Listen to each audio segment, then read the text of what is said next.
സാധാരണ പ്രേക്ഷകൻ എങ്ങനെയാണ് ഈ ഒരു ബബ്ബബ എന്ന സിനിമയെ നോക്കിക്കാണെന്ന് നമുക്കൊന്ന് ചോദിച്ചു നോക്കാം. ബബ്ബബ കാണോ ശരിക്കും? പക്ഷെ എനിക്ക് പേഴ്സണലി താല്പര്യമില്ല. ഒരു റീ എൻട്രിക്ക് ശ്രമിക്കുമ്പോ ആരംഭത്തിൽ അപമാനം.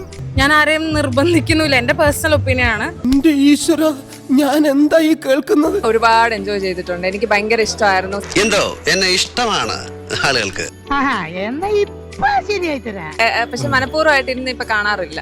അല്ല, എന്തെങ്ങനെയൊക്കെ പറയണേ? പിന്നെ ഞാൻ എങ്ങനെയൊക്കെ പറയണം? ബബ്ബബ കാണാതിരിക്കുന്നത് ദിലീപ് ഒരു ഫാക്ടർ ആണോ? ആണ്.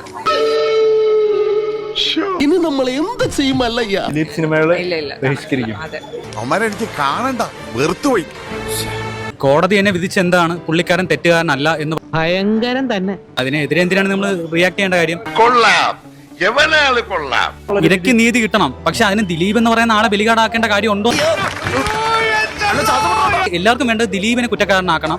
അമ്മ ചൂണ്ടിക്കാണിച്ചു കൊടുത്താലും അച്ഛനെ അംഗീകരിക്കാത്ത പന്നകൾ കൂട്ടിൽ അടച്ചിടുന്ന പോലെ അവസ്ഥയിലാക്കണം. ഇനി പടം ചെയ്യാൻ പാടില്ല. സത്യം ഒരിക്കലും കൈപ്പല്ല, കള്ളം നമുക്ക് അതിമധുരമായി തോന്നുക. വിയോജിപ്പുണ്ടെങ്കിൽ ഡെഫിനറ്റ്ലി അവർ ആ സിനിമ കാണാതിരിക്കുകയായിരിക്കും ചെയ്യുക. സാലറി നമുക്ക് എതിരാണല്ലോടാവേ. അപ്പൊ ദിലീപ് ഈ പണി നിർത്തിയിട്ട് വേറെ എന്തെങ്കിലും ചെയ്യുന്നതായിരിക്കും നല്ലത്. നീയാണല്ലോ കോടതി ഓടാമേര് ഇവളെങ്ങ്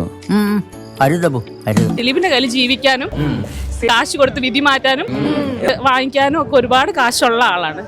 അതാ നിന്റെ വിഷമം. പുള്ളിയുടെ കൂടെ ചേർന്ന് നിന്ന് സിനിമ ചെയ്യാതിരിക്കാൻ ശ്രമിക്കാന്ന് മാത്രമേ എനിക്ക് പറയാം. ഒരു തരത്തിലും എന്നെ ജീവിക്കാൻ സമ്മതിക്കില്ലെന്ന് ഉറപ്പിച്ച് തീരുമാനിച്ചിറങ്ങിയിരിക്കുകയാണല്ലേ. പിന്നെ ബബ്ബബ റിലീസ് സിനിമ കാണോ? ഇല്ല, കാണില്ല. താല്പര്യമില്ല. പുള്ളിക്കാരന്റെ പടങ്ങൾ കാണാനായിട്ട് എനിക്ക് താല്പര്യമില്ല. അവള് പറയട്ടാ. പുള്ളിക്കാരൻ അഭിനയിക്കുന്ന പടങ്ങൾ കാണാനും ആ വർക്കിനോട് താല്പര്യം. നിങ്ങളുമായിട്ടൊരു ബന്ധത്തിന് താല്പര്യമില്ല. ആ സിനിമ കാണാൻ എന്തായാലും ഉദ്ദേശിക്കുന്നില്ല. ഇഷ്ടമല്ല. അങ്ങനെ പറയരുത്. പടം കാണാൻ ഉദ്ദേശിക്കുന്നില്ല. ഓ, എന്നെ കൊല്ലടി കൊല്ല്. ഇപ്പോഴത്തെ പടം എന്തായാലും കാണത്തില്ല.